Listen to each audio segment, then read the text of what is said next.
नमस्कार, मेरा नाम गौरव चौहान और मैं आयुष मिनिस्ट्री से सर्टिफाइड योगा प्रोटोकॉल इंस्ट्रक्टर और एक योगा थेरेपिस्ट और मैं प्रीनेटल योगा में भी सर्टिफाइड हूँ। तो आप ये सोचिए कि आज का एपिसोड हमारा पोस्ट नेटल कैसे अब एक हुआ कि आप तैयार हो रहे हैं, 9 महीने आपने बच्चे को अपने पेट में रखा और अब समय आ गया कि बच्चा आ चुका है और आपका पूरा ध्यान ये जो छोटा सा नन्हा सा बच्चा है उस पर आ गया है।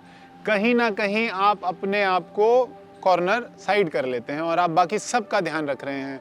घर में बाकी लोग भी हैं, उनका भी ध्यान रखा जा रहा है ना।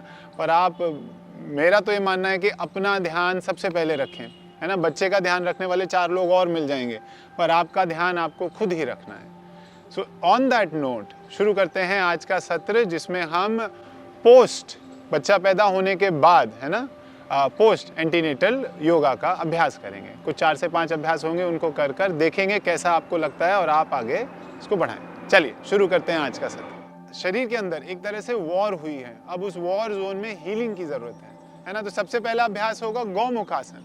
गौमुख आसन में जाने के बहुत तरीके हैं, मैं थोड़ा सिंपल बताता हूँ। सिंपल बताने के लिए आप अपने कम ऑन टू योर 4 नीज के और अपने हाथों पे राइट पैर पहले आगे आएगा और लेफ्ट पैर के क्रॉस कर देगा, है ना। पैर के ऊपर पैर, अच्छा, दोनों हील शरीर से दूर रहें क्योंकि हील के बीच में बस आपको बैठ जाना है। सिंपल तरीका है, दोनों हील बाहर हैं, आप हील पर नहीं बैठेंगे और एक नी ऊपर आ गया है, नी के ऊपर नी।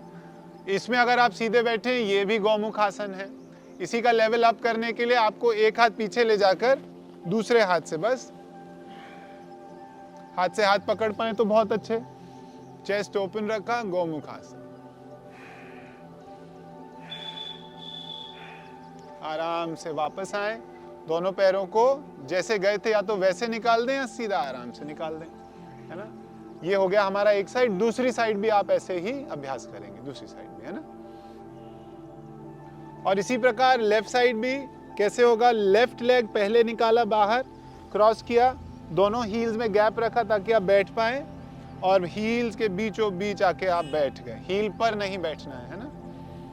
नी को पुश किया और सिमिलरली जैसे वो किया था, मान लीजिए अब दूसरे हाथ को इधर से ले गए और तीसरे से पुल करके अपने हाथ को खींच के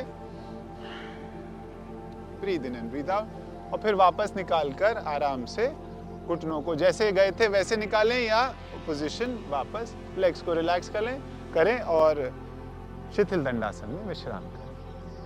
चलिए अगला अभ्यास होगा, यहीं से आप पीठ के बल लेट जाएंगे और सेतु बंदासन, है ना, जिसे इंग्लिश में ब्रिज पोज भी कहा जाता है। ब्रिज पोज का अभ्यास करेंगे। जाने का तरीका, ओरिजिनल पोजीशन सुपाइन लाइन जैसे शवासन होता है, नीज को मोड़ा, हिप एंड हील क्लोज, और आप अगर पॉसिबल हो तो हील के नीचे अपनी हाथ की उंगलियों को दबा पाए, है ना। और यहां से एक भी पोजीशन आ गई, पैरों में अच्छी से गैप रहेगा। ब्रीथ इन करते, हिप्स अप, चेस्ट अप, और अपनी पेल्विस मसल्स को, अपनी एनस मसल्स को हल्का सा टाइट कर लें। ये एक तरीका हुआ। अब जो थोड़े भी जिनकी फ्लेक्सिबिलिटी ठीक है, वो अपने एंकल्स को पकड़कर और यहां से फिर आप ब्रीथ इन करते हुए चेस्ट को अपनी चिन के पास लाएं। कोशिश करें कि घुटने आपके पंजों को क्रॉस ना करें।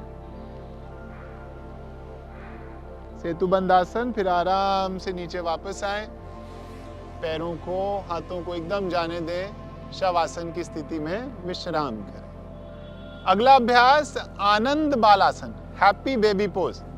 हैप्पी बेबी के लिए आपने पैर जोड़े, दोनों नीज को मोड़कर चेस्ट के पास लाए और फिर पहली 2 उंगलियों से अपने पैर के अंगूठों को पकड़ा और नीज को बाहर जाने दिया। ये भी पोजीशन है।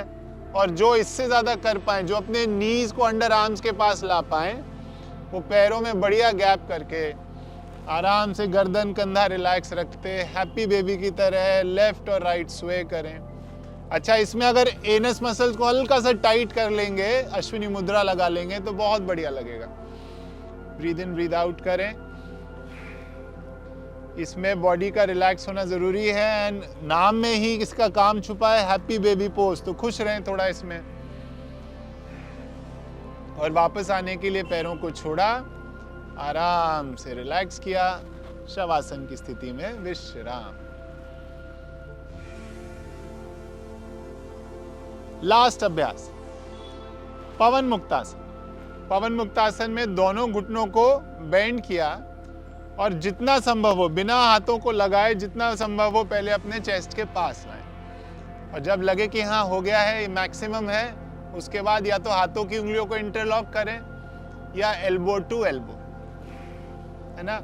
जिनको सर्वाइकल की तकलीफ है वो गर्दन नहीं उठाएंगे, बट जिनको नहीं है वो ब्रीद इन करते हुए घुटने के पास थोड़ी देर यहीं रहें। और फिर इसके बाद अगर हो तो राइट लेफ्ट हल्का हल्का स्वे कर लें, आगे पीछे भी हो सकते हैं। उसके बाद ब्रीद आउट करते गर्दन को पहले गिराया, हाथों को जाने दिया और फिर धीरे धीरे घुटनों को गिरा दिया। विश्राम, रिलैक्स। शवासन।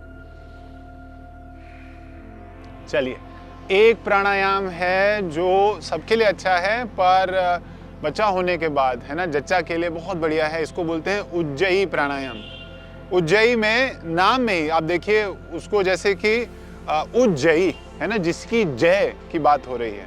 तो उज्जयी प्राणायाम में पोजीशन रहेगी किसी भी मेडिटेटिव पोस्चर में बैठे, हाथों की ज्ञान मुद्रा रहे और आप ऐसा सोचेंगे कि ब्रीदिंग ब्रीद आउट नाक से नहीं गले से हो रहा है ना। तो एक छोटी सी बच्चे के खर्राटे जैसी आवाज आएगी, उस खर्राटे की आवाज को गले से उठाना है। सुनने की कोशिश करेंगे। चिन उठी हुई, ब्रीदिंग इन,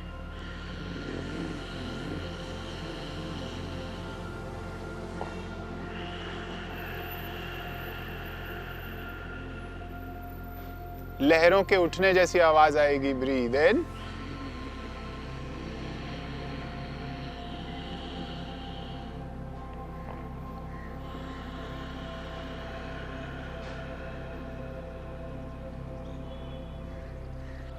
इसका करीब 5 से 10 का राउंड करें और आंख खोलने की जल्दी ना करें। बहुत ही इफ़ेक्टिव है ना प्राणायाम है और आप बहुत आराम से फिर पलके झपकाते वापस आएंगे। ये जो आपके मन में शांति लाएगा, है ना, और आप जो एक एंजाइटी जैसी जो आपको घेर लेती है ना, कभी कभी पोस्टपार्टम डिप्रेशन भी हो जाता है, उन सब में उज्जयी आपकी जय करके देगा, है ना। ये मेरा दावा है। एंड ये कुछ अभ्यास आज हमने किए, है ना। मेरे को लगता है ये आपको बहुत बढ़िया तरीके से रिकवरी में हेल्प करेंगे और इसी प्रकार हम और किसी प्रॉब्लम को सॉल्व करने की कोशिश करेंगे योग के माध्यम से।